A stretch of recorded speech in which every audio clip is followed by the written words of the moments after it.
కూటమి ప్రభుత్వంతోనే ఉపాధ్యాయుల సమస్యలు పరిష్కారమవుతాయని జనసేన నర్సీపట్నం నియోజకవర్గ ఇన్ఛార్జ్ రాజాన వీరసూర్య చంద్ర అన్నారు. అనకాపల్లి జిల్లా గొలుగొండ మండలం ఏఎల్పురం హైస్కూల్లో ఉత్తరాంధ్ర ఉపాధ్యాయ ఎమ్మెల్సీ అభ్యర్థి కూటమి పార్టీలు మద్దతిస్తున్న పాకలపాటి రఘువర్మకు మద్దతు ఇవ్వాలని కూటమి నాయకులతో కలిసి ఆయన ప్రచారం నిర్వహించారు. పాకలపాటి రఘువర్మ గెలుపునకు కృషి చేయాలని సూర్యచంద్ర కోరారు. కూటమి ప్రభుత్వం ఉపాధ్యాయుల సమస్యల పరిష్కారం కోసం కృతనిశ్చయంతో పనిచేస్తుందని తెలిపారు.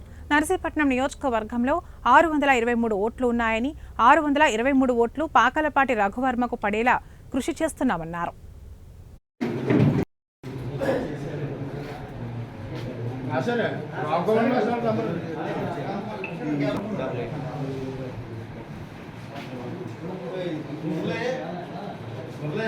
జనసేన అధినేత శ్రీ పవన్ కళ్యాణ్ గారు, ఆంధ్రప్రదేశ్ డిప్యూటీ సీఎం శ్రీ కొణిదెల పవన్ కళ్యాణ్ గారి ఆదేశాల మేరకు ఉత్తరాంధ్ర శ్రీకాకుళం, విజయనగరం, విశాఖపట్నం ఉపాధ్యాయ ఎమ్మెల్సీగా పోటీ చేసిన పాకలపాటి రఘువర్మ గారికి కూటమి తరపున నర్సీపట్నం నియోజకవర్గంలో కూడా ప్రచారం చేసి జనసేన తరపున కూడా ఆ అభ్యర్థిని గెలిపించుకునే విధంగా పార్టీ అధ్యక్షులు పవన్ కళ్యాణ్ గారి ఆదేశాల మేరకు ఈరోజు గొలుగొండ మండలం కేడీపేట హై స్కూల్కి వచ్చి, అలాగే మా పార్టీ అధ్యక్షులు గండం దొరబాబు గారి ఆధ్వర్యంలో ఈరోజు స్కూల్కి వచ్చి టీచర్లందరినీ కూడా ఈ పాకలపాటి రఘువర్మ గారికి సీరియల్ నెంబర్ 7 మొదటి ప్రాధాన్యత ఓటు మీద వేసి అత్యధిక మెజార్టీతో గెలిపించాలని చెప్పి మేమందరం కూడా ఎలక్షన్ క్యాంపెయినింగ్ చేయడం జరిగింది.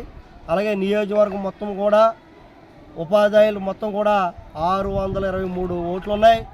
623 ఓట్లు కూడా పడే విధంగా నర్సీపట్నం నియోజకవర్గం నుంచి కూడా మంచి మెజార్టీ ఇస్తామని చెప్పి కూటమి అభ్యర్థికి ఈ సందర్భంలో తెలియజేస్తూ గొలుగొండలో కూడా